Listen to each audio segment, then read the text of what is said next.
todos que nos ouvem.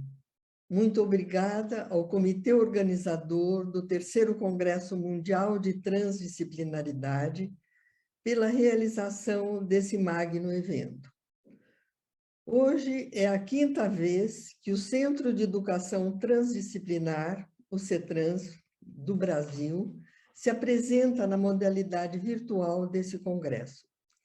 E isso muito nos honra.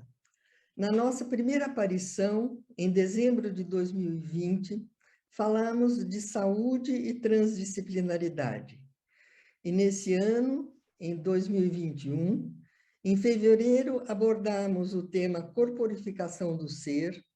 Em abril, o tema transdisciplinaridade em vivo. Em junho, complexidade e humanismo. E hoje, bem como na próxima sexta-feira, falaremos sobre cultura ancestral e atual dos povos originários do Brasil. Pelo censo de 2019, no Brasil, um país continental com uma população de 211 milhões de habitantes, vivem várias etnias indígenas distribuídas de norte a sul do país. Algumas delas formadas por grupos de mais de 30 mil habitantes, muitas formadas por grupos que congregam entre 10 mil e 30 mil habitantes, e outras que possuem pouco mais de 1.000 até 10 mil habitantes, aproximadamente. O censo aponta que o Brasil tem uma população indígena de 896 mil habitantes, formadas por 305 etnias, que somam 274 idiomas falados, sendo que 517.383 delas, ou seja, 57%, vivem em territórios indígenas. Nesta quarta-feira, ouviremos representantes das etnias Krenak, Tapuiá, Funiô, Tucano, Xoclen.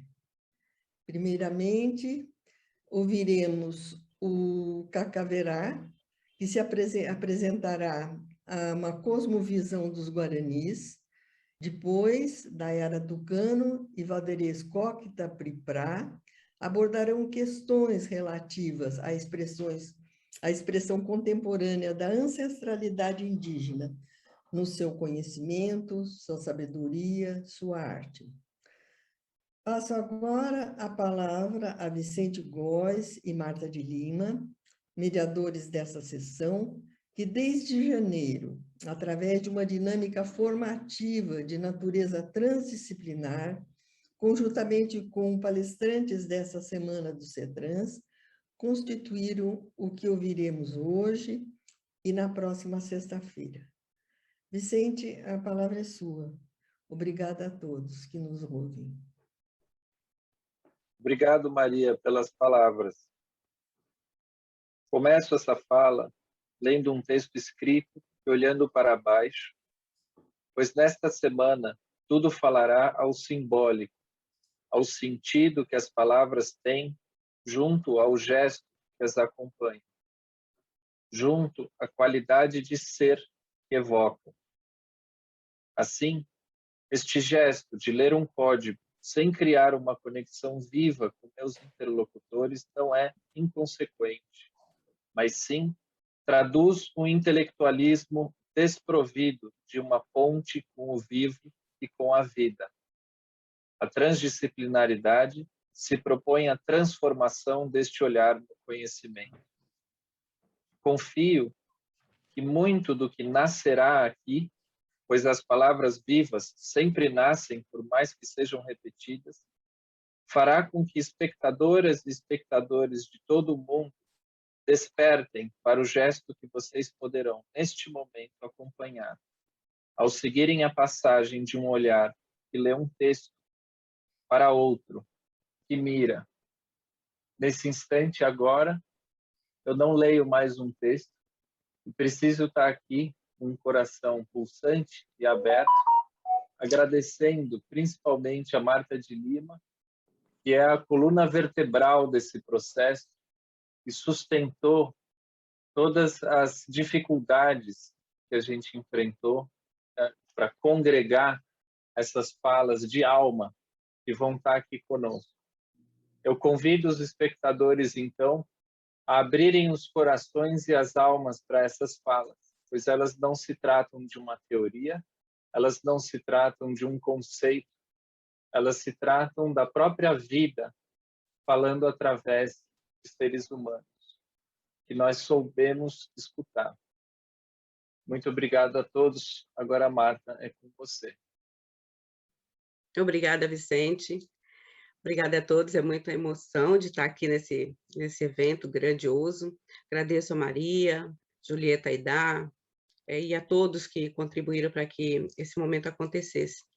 E, apesar da dificuldade, foi muito gratificante, foi um aprendizado muito importante lidar com todas essas lideranças indígenas e com suas histórias, né? Nós vamos agilizar, porque devemos essa agilização ao processo mesmo de dar valor aos que chegaram antes, né? Com isso, nós vamos abrir, então, nosso evento de hoje com a apresentação, a palestra e a fala poderosa de Cacaverá, a cosmovisão indígena e sustentabilidade. Cacaverá é escritor, membro do Colégio Internacional de Terapeutas, fundador do Instituto Arapoti, empreendedor social da Rede Ashoka, escritor e líder de movimentos sociais. Cacaverá, por favor, com a palavra. Olá, obrigado, Marta, Vicente, Maria, Marco, todos os organizadores desse encontro, pela oportunidade, não só a mim, mas a todos os parentes aqui convidados e a tudo aquilo que esses nossos parentes representam nesse momento, dentro de um espaço como esse. Obrigado. E é uma alegria também estar com os parentes aqui. Daqui a pouco nós teremos o Hugo, a Dayara já está, né, a Priprá, o Valderez, né, o meu irmão, o Ailton, né, o Krenak. Enfim, não posso deixar de agradecer mesmo a presença de todos eles, daqueles que ainda vão chegar, e a oportunidade de estar com aqueles que estão nos assistindo aqui para transmitir um conhecimento, uma informação, né? Eu gostaria de começar observando os nossos tempos de hoje, tempos extremamente confusos, tempos violentos, tempos doentios, tempos de escuridão, tempos sombrios, né? Falando assim globalmente, olhando não só para a nossa nação, mas para o mundo, pelo menos pelo que nós podemos observar nos noticiários que nos chegam, né, de várias maneiras, eu fico me perguntando, né, qual é a causa desses tempos tão sombrios e, infelizmente, promovido pela humanidade, né? Porque se nós olhamos assim para o reino animal, as mais diversas espécies, né, os mais variados seres, né, dos mais variados lugares, nós não vemos assim o reino animal produzindo desavença, guerra, morte, doença, essas coisas que nós estamos vivenciando aqui, né? E que infelizmente não é uma vivência de momentos recentes, de uma crise recente. Na verdade, é desdobramento de inúmeras outras crises que nós, enquanto humanidade, de momento a momento e de ciclos a ciclos, temos vivenciado, né? E aí eu me pergunto por que isso? E aí eu me lembro de um ditado, um provérbio africano, um provérbio da cultura africana, que diz assim, se você não sabe de onde veio, dificilmente você saberá para onde ir. E esses tempos parece muito isso, a humanidade não sabe para onde ir, a humanidade de um modo geral. E se ela não sabe para onde vai, uma das causas possíveis, de acordo com essa sabedoria africana, é porque ela não sabe mais de onde veio, ela esqueceu as suas origens, né? E nós aqui no Brasil, particularmente, né, enquanto povo, enquanto nação brasileira, uma nação muito jovem, né? Há pouco nós falávamos isso, uma nação adolescente, 516 anos, enquanto povo brasileiro, uma parte considerável do povo não sabe de onde veio, não sabe as origens dessa nação hoje chamada Brasil. Não sabe porque não quer saber, não sabe porque não quer reconhecer e não sabe porque não sabe mesmo, né? Porque não tem esse fundamento como algo importante enquanto sociedade.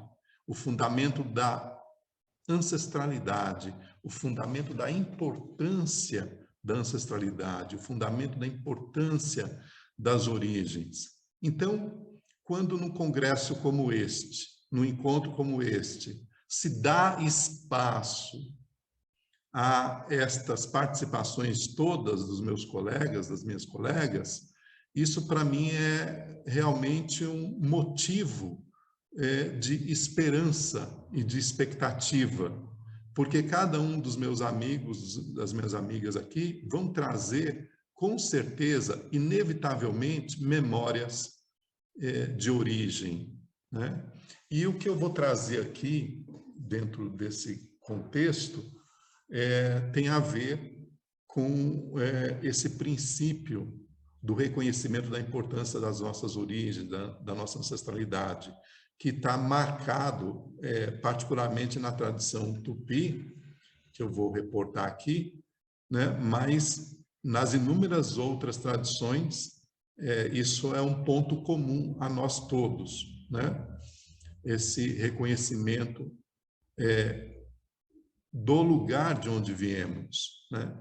E nós temos parentes aqui que vêm de um lugar de milhares de anos, né? A tradição tupi está aqui no Brasil há pelo menos 12 mil anos. A tradição tapuia, de onde eu descendo, tem uma memória de 50 mil anos, né? Ou seja, nós temos raízes tão antigas aqui que eu costumo dizer que essa diversidade de cultura são a voz da nação brasileira.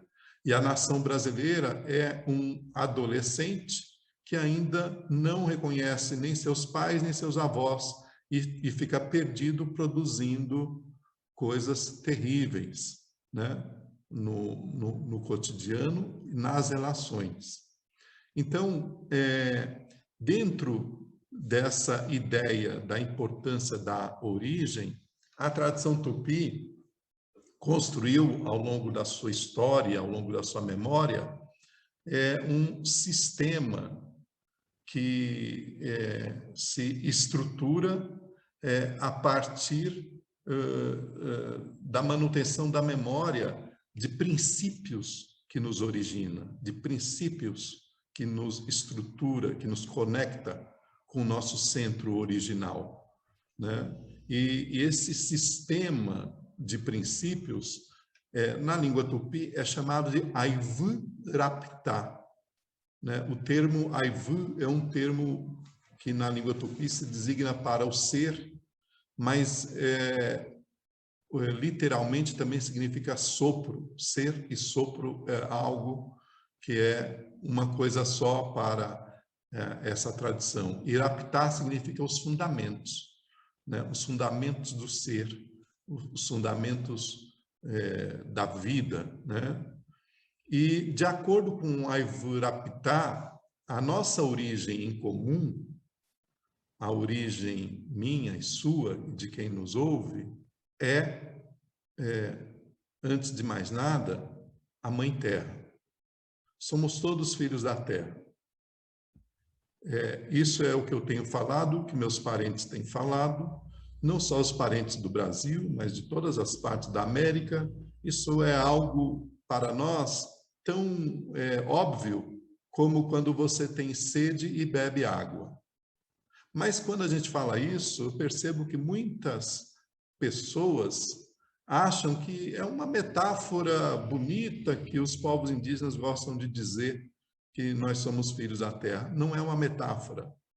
Isso é um princípio universal, é um princípio de origem. Nós, seres humanos, somos filhos dessa Mãe Terra. Esse é o primeiro princípio do Aivurapitá. Desse princípio desdobra também um conceito importante para trazer para a consciência de todos nós, que a Mãe Terra é viva, é uma entidade viva, é uma grande consciência. E essa presença da Mãe Terra em nós deve ser reconhecida rotineiramente, porque essa presença é incontestável. Quando você olha para o seu corpo físico, você tem a presença da Mãe Terra em você, você tem os minerais em seu corpo físico. Mas se você olhar mais detidamente, você tem além dos minerais. Realmente você tem a natureza estruturando o corpo que você é. Você também descende do reino animal. Você também descende do reino vegetal. Ou seja, nós temos o reino mineral, vegetal, o reino humano, como nossos antecessores e co-irmãos. Os 4 reinos que se expressam na Terra, né, mineral, vegetal, animal e humano, formam então uma filiação sistêmica que nós não podemos perder de vista. Essa é uma parte da nossa origem. E quando a gente reconhece isso, muita coisa pode mudar na maneira como nós nos relacionamos com a vida, né?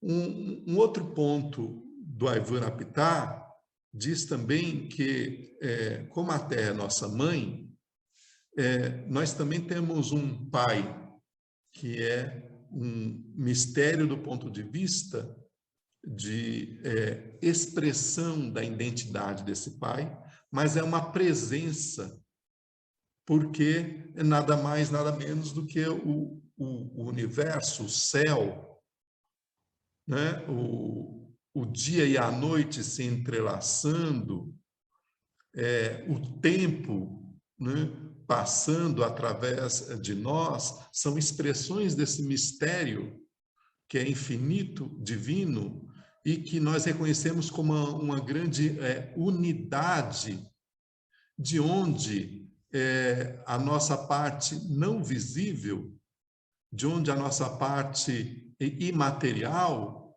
né, se estruturou e se organizou para estar aqui e agora. Então, nós somos filhos do céu e da terra, né, dentro de uma sintetização desses princípios, né?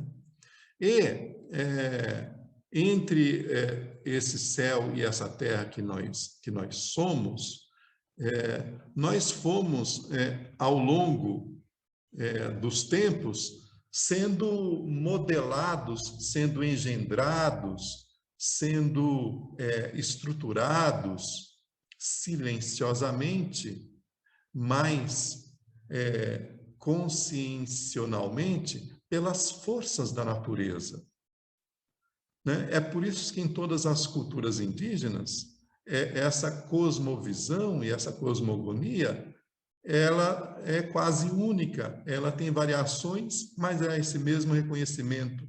Ou seja, a terra, a água, o fogo e o ar, o espírito da terra, da água, do fogo e o ar, são seres sagrados, invisíveis, que nos edificaram enquanto ser manifestado aqui nesse corpo físico, né? E nos edificam ainda, e nos vivificam, né? O tempo todo e silenciosamente, né? O tempo todo nós estamos sendo nutridos pelas forças da terra. O tempo todo nós estamos sendo vivificados pelas forças das águas. O tempo todo nós estamos sendo também vivificados pelo próprio ar, senão não estaríamos aqui, né? E a energia sagrada da luz do dia, da luz do sol ou da luz das estrelas é um fogo vivo que permite com que nós possamos permanecer como nós estamos aqui agora. E tudo isso, esse conjunto, faz parte da nossa origem. É daí que nós viemos. E quando nós observamos que nós viemos daí, desse lugar, que ao mesmo tempo é distante e presente, isso, reconhecer essa origem, né, nos dá uma qualidade e uma estrutura para que nós possamos nos postar no presente, para que nós possamos estar nesse presente, vivenciando esse presente com muito respeito pelo todo, pela vida, pelas forças da natureza que estão fora e estão dentro da gente. É por isso que a necessidade de reconhecer a origem é tão premente. Porque o que acontece agora é que não há um respeito pela vida. A grande sociedade moderna, contemporânea, né, destrói de uma maneira tão ignorante a fonte da vida, porque ela não sabe realmente a sua origem, né? Envenena o ar, envenena as águas, envenena o solo, destrói as florestas, em nome de uma de um suposto futuro, de um suposto desenvolvimento, mas que, na verdade, pelo fato de não saber o que está fazendo, é um aniquilamento civilizatório. Pensam que os povos nativos são estorvos a esse suposto futuro, né? E, em nome desse pensamento de estorvo, destroem também inúmeras culturas, parentes, pessoas, para cavucar a terra e extrair aquela pedra brilhante da terra. Como se isso fosse garantia realmente de prosperidade, de felicidade, de alegria, de abundância. Isso é uma total ignorância da origem. Essa é a causa. Essa total ignorância dessa origem permite com que um certo grupo de pessoas utilizem a sua inteligência, a sua habilidade intelectual para se sobrepor à vida, sem reconhecer que está se aniquilando.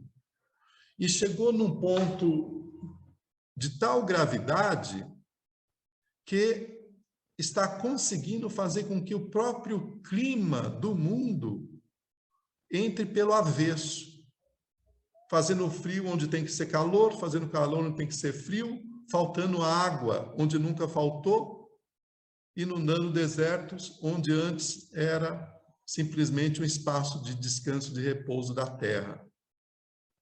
É isso que está acontecendo pelo fato de não se reconhecer a sua origem. Então, os povos, na sua memória de cosmovisão, de visão de mundo de origem, hoje, além de ter o grande desafio de sobreviver nessa confusão toda e de resistir a tamanha ignorância, também acabam cumprindo um papel de trazer essa memória de origem para os tempos contemporâneos.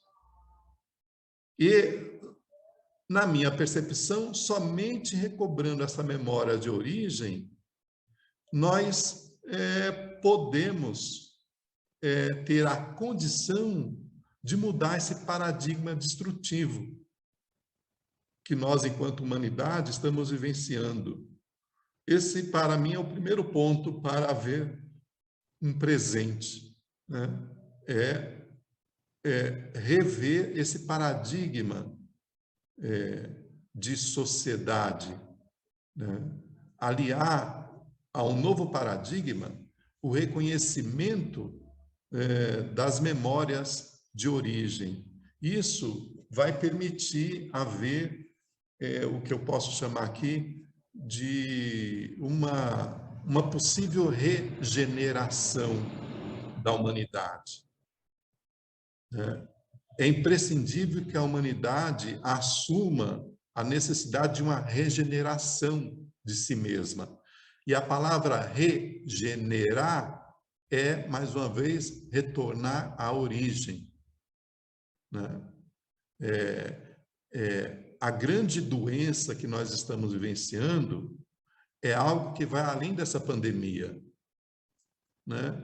É a doença de não reconhecer a nossa origem dentro de uma grande unidade que é a vida e que se manifesta através da natureza e da terra dentro de um jogo maravilhoso e sistêmico de diversidade de vidas, né, em todos os reinos, né?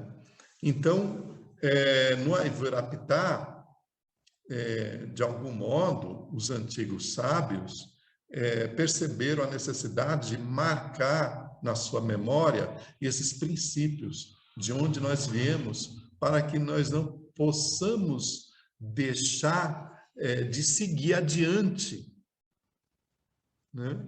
Num caminho realmente virtuoso, que seria o caminho natural, né? Porque se você olhar os demais reinos, o reino animal, o vegetal, o mineral não produz guerra, não produz doença, não produz pandemia, não produz essas coisas que nós estamos fazendo.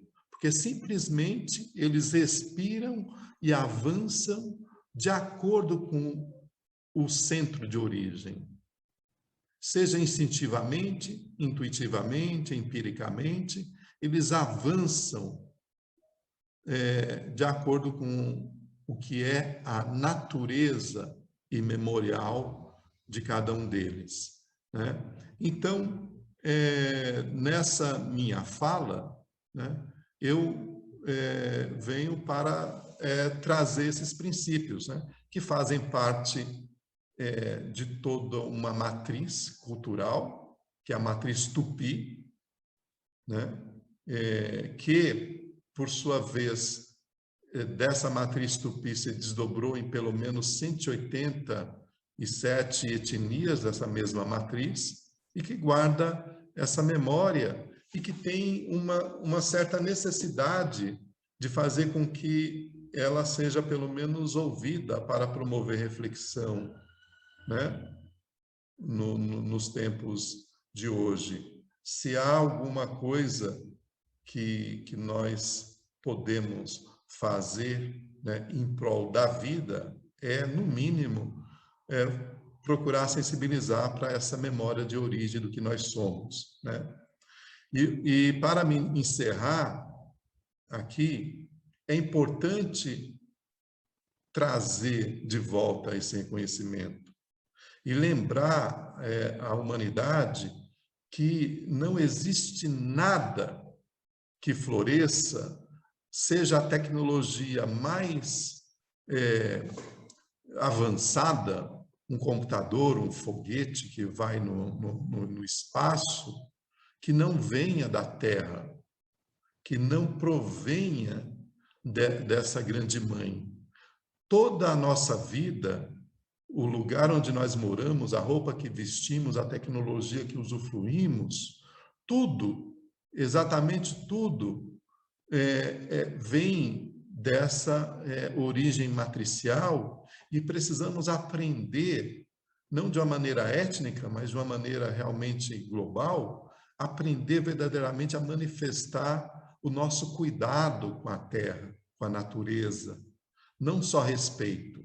Respeito, cuidado, para realmente manejar e viver a vida para que ela continue frutificando em vidas, né? Não causando o que nós estamos causando, né? Genocídios, mortes, ignorâncias, né? Então, é essa minha contribuição aqui nesse momento, né? E agradeço a vocês essa oportunidade de poder compartilhar com vocês essa fala. Obrigado a todas e todos. Obrigado, Cacá Verá. Obrigado, Cacá. Temos algumas perguntas para você no chat, Cacá.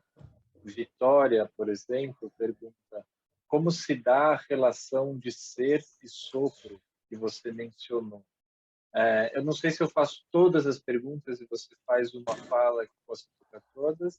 Maria está sem microfone, Maria.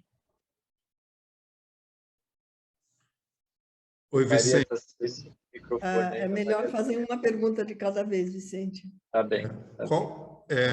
Eu estava mudando aqui para me ouvir melhor. Qual que é a pergunta? Tá bem. Como se dá a relação de ser e sopro que você mencionou? Tá.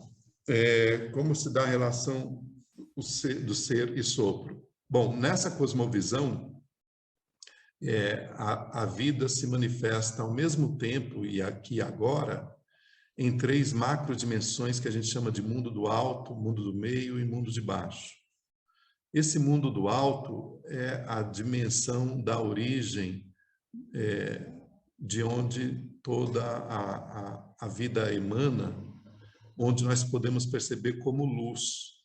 E nessa dimensão do mundo do alto, essa luz, ou essa grande vida, irradia cada um de nós. Nós somos como raios, né, desse mundo do alto e dessa origem, como um sopro vivo, né? Um raio de luz, né? Tem muitos cânticos do povo guarani que falam que nós somos um raio de luz postos de pé sobre a terra.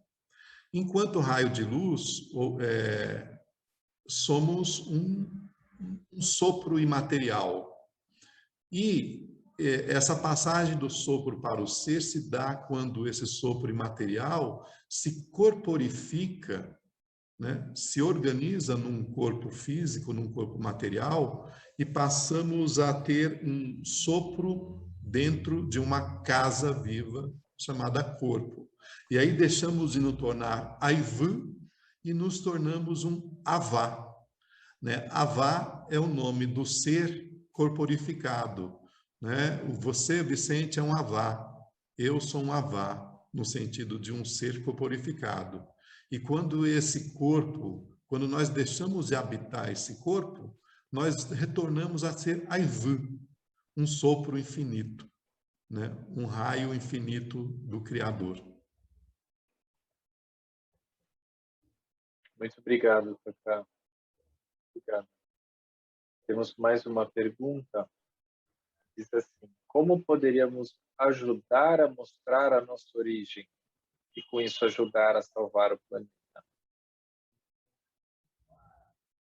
Agradeço também, né, por essa pergunta.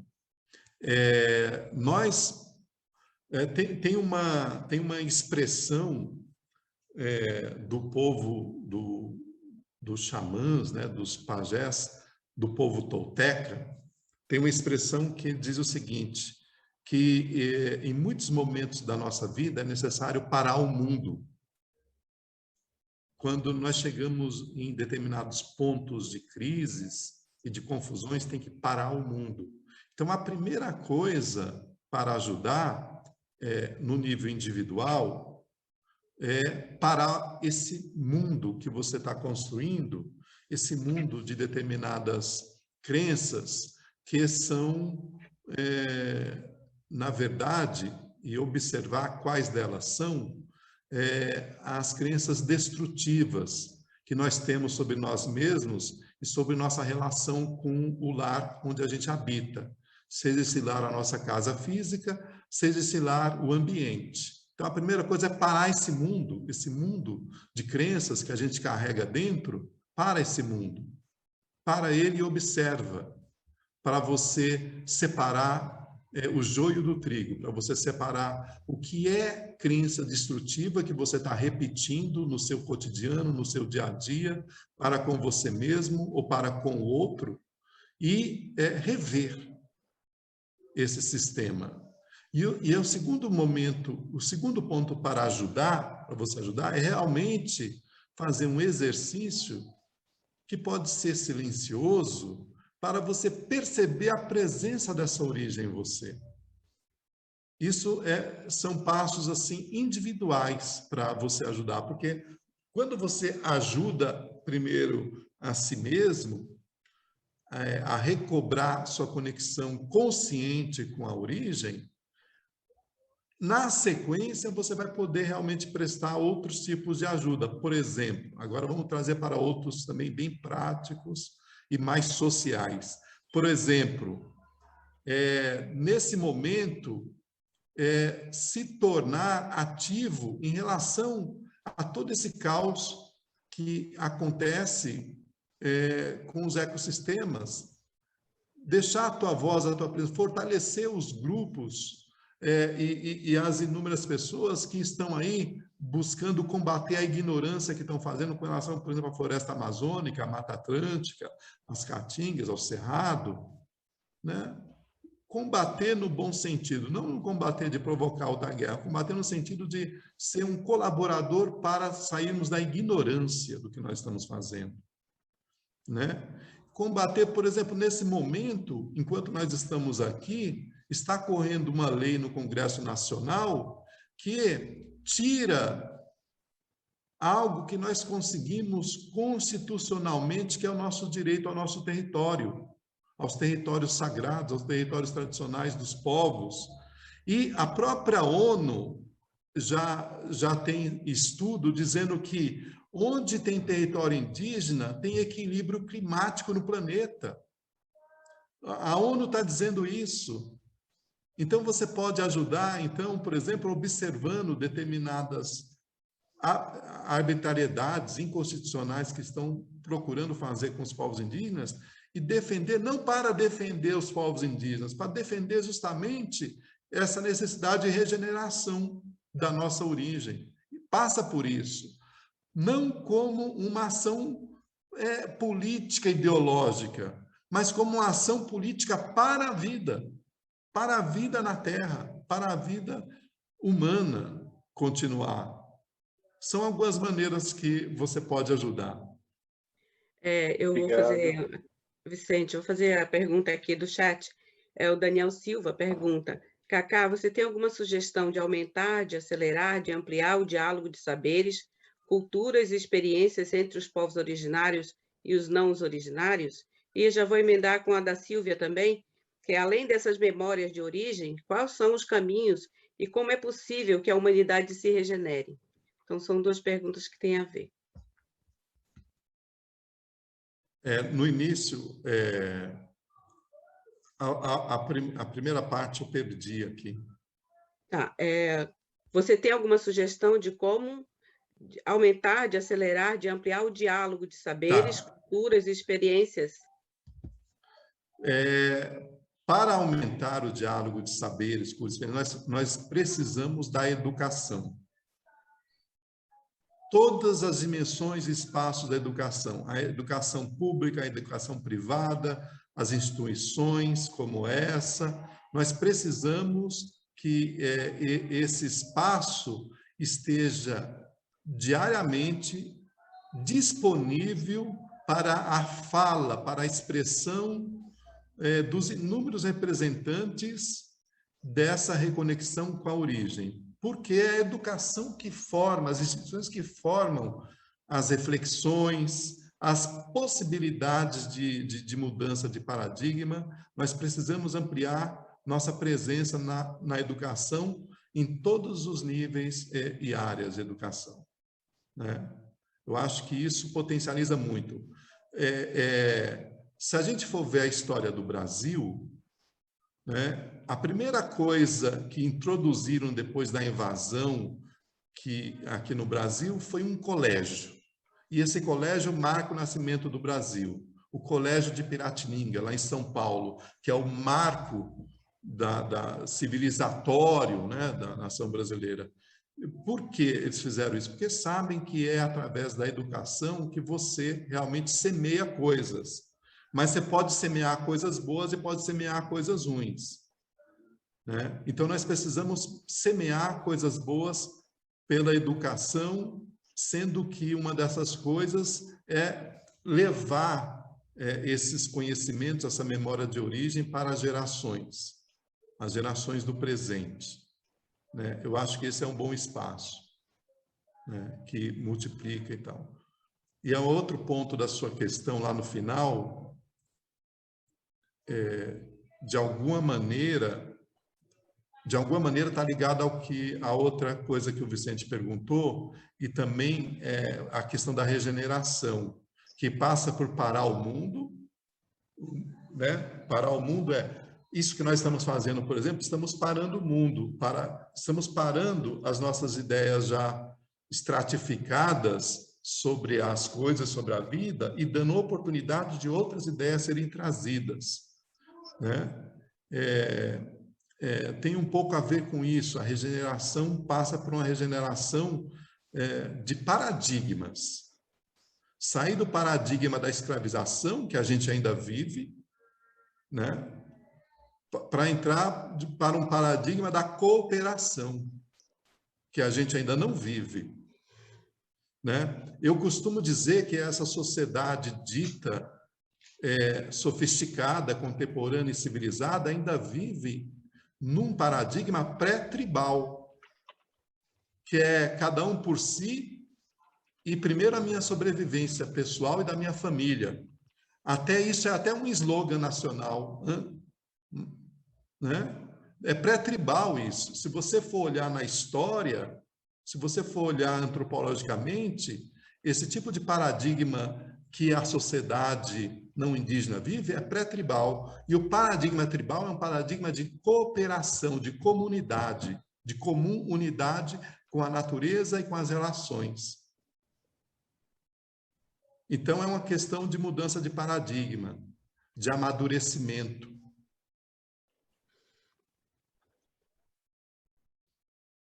Muito obrigado. Sim. Muito obrigado. Bom, acho que isso cobre bastante, né, dessa força mensagem que o Kaká está nos dizendo. Tenho a comentar somente que essa ideia de origem, né, é distinta, né, num paradigma clássico, eurocêntrico, né, cientificista, que fala de origem como um tempo cronológico, né, nessa teoria que, né, demonstra cientificamente que a gente veio da água, né, uma evolução, tal. Isso não está sendo tocado, né? Quando o Kaká fala de origem, eu entendo que ele está falando de origem como fonte, né? Origem como uma natureza imanente, transcendente, interior, né? É diferente de falar de origem como um tempo cronológico, né? Nesse sentido, então, memória é uma personificação de origem, né? Memória não se trata, então, simplesmente da recuperação de uma informação do passado, né? O passado, então, tem a dimensão do passado lá atrás, do tempo linear, mas o passado, então, também tem uma outra conotação de tempo originário, quando a gente fala de ancestralidade, por exemplo, que também é um termo que com certeza vai surgir aqui. Então, me toca muito que o Kaká nos traz um tracejado, né, de um caminho para uma origem, no sentido de termos acesso à fonte do que nos faz humano, em ligação com origem, terra, né, e espírito. Eu agradeço muito, Kaká, a sua presença vibrante.